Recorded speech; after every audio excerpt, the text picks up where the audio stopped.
Ne faites surtout pas ça si votre chien est dominant. Dominant?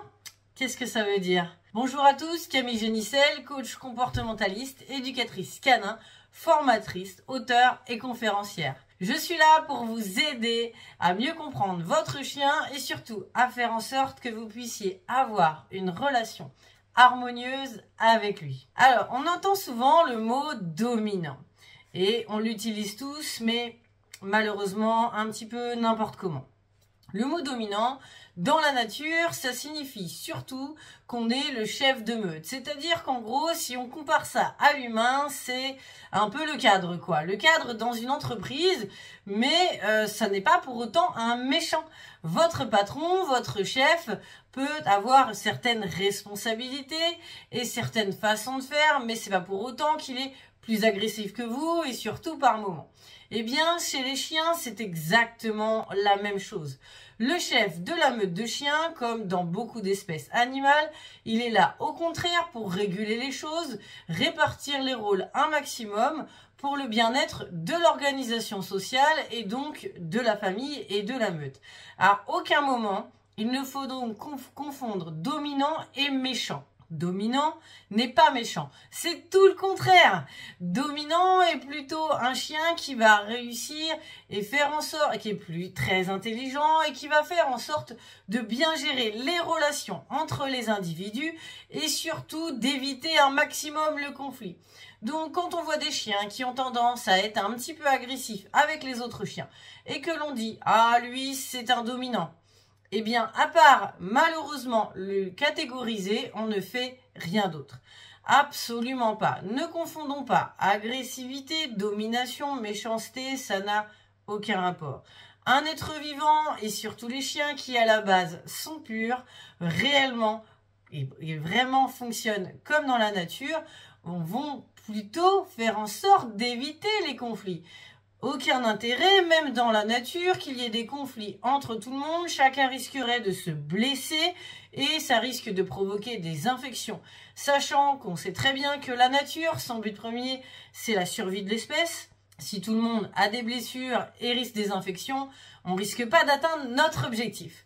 Donc les chefs de meute, plutôt que dominants, du coup je préfère ce terme, eh bien vont plutôt réguler et gérer les situations entre les chiens. Déjà pour commencer. Donc ce n'est pas forcément un mal. Maintenant, si vous avez plusieurs chiens ou vous rencontrez un autre chien qui lui aussi veut être le chef de meute, il arrive évidemment que quand on est deux à vouloir être patron et s'il n'y a qu'une place, ça pose problème. Mais à part ça, c'est quelque chose qui est tout à fait normal et dans l'ordre des choses entre chiens. Évidemment, les chefs de meute, on a pu remarquer, surtout dans la nature, les animaux qui vivent dans la nature, on sait que les chefs de meute vont avoir des accès privilégiés à certaines ressources. Chez les chiens, c'est toujours pareil entre chiens. Bien sûr, maintenant, avec la domestication, il y a quand même quelques changements et des adaptations. Mais en théorie, je vous explique en schématisant un petit peu le truc, c'est que en théorie, l'organisation est la même que chez nous. Vous savez, dans votre entreprise, vous avez un patron et lui aussi, il a vraiment des accès et des privilèges que vous n'avez pas. Peut-être qu'il a un fauteuil un peu plus confortable, peut-être qu'il a une voiture de fonction ou un bureau pour lui tout seul, alors que vous devez le partager à plusieurs.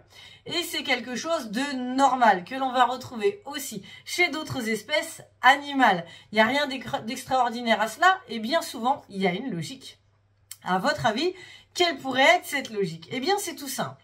En fait, pour que le patron puisse bien travailler, bien gérer ses équipes et son organisation, souvent ce sont des personnes qui aussi travaillent beaucoup, eh bien ils ont besoin de certains matériels. Et donc pourquoi pas être un petit peu plus, avec un peu plus de confort au niveau du fauteuil ou autre. Je donne uniquement des exemples, je vous rassure.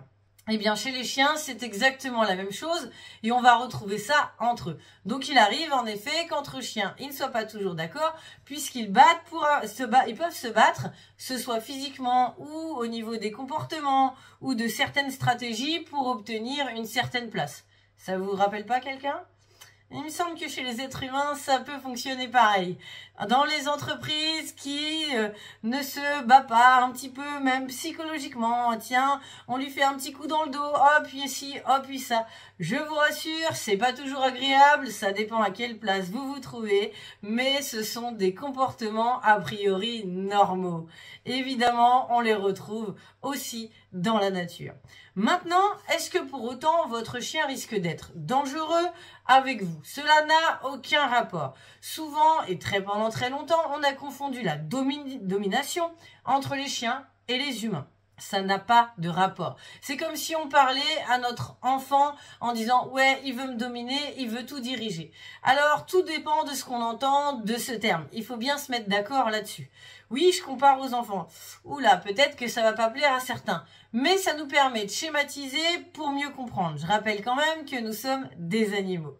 Avec les chiens, eh bien, c'est la même chose. C'est un petit peu notre enfant adoptif finalement, puisque on l'adopte quand il est vraiment tout bébé et on l'élève et on le sécurise, on lui apporte tout ce dont il a besoin pour bien grandir, que ce soit physiquement ou psychologiquement. Il me semble bien quand même que c'est justement le travail des parents. Apporter sécurité et amour, c'est tout ce qu'on a à faire. Il faut se focaliser là-dessus et même avec nos chiens. Alors à ce moment-là, quel rapport on va avoir avec lui? Eh bien, plutôt le rapport d'un enfant, en effet, adopté, mais qui est quand même d'une autre espèce, avec ses propres codes et sa façon de communiquer. C'est important de les connaître pour pouvoir mieux s'adapter à lui. Cependant, le but n'est pas d'établir un rapport de force, d'établir une espèce de conflit comme ça en permanence en disant vite, faut que je l'empêche de faire ci ou ça, parce que sinon il va me dominer. Le chien n'est pas un dictateur, je le répète, je vous assure, vous ne risquez pas grand-chose. Si vraiment il devient agressif à certains moments, eh bien, à ce moment-là, ce qu'on pourra faire, c'est réellement peut-être plutôt faire en sorte de résoudre le comportement en trouvant pourquoi, eh bien, il a ce type de comportement. Mais souvent, ce n'est pas en rapport avec la domination ni la hiérarchie. Concentrez-vous plutôt sur le fait d'établir un rapport d'amour et de confiance avec votre chien. C'est vraiment le principal. Je vous assure que si vous vous focalisez là-dessus, plutôt que le rapport de force, ça va beaucoup mieux marcher. Évidemment, en plus, si on catégorise tout de suite nos chiens en disant « ah, lui, il est dominant », eh bien, nous-mêmes, on va avoir tendance à aller avec lui au front. Et évidemment, qu'est-ce qu'on va faire? On va avoir en retour de l'agressivité. Et à ce moment-là, j'entends « ah, vous voyez, il est bien dominant ».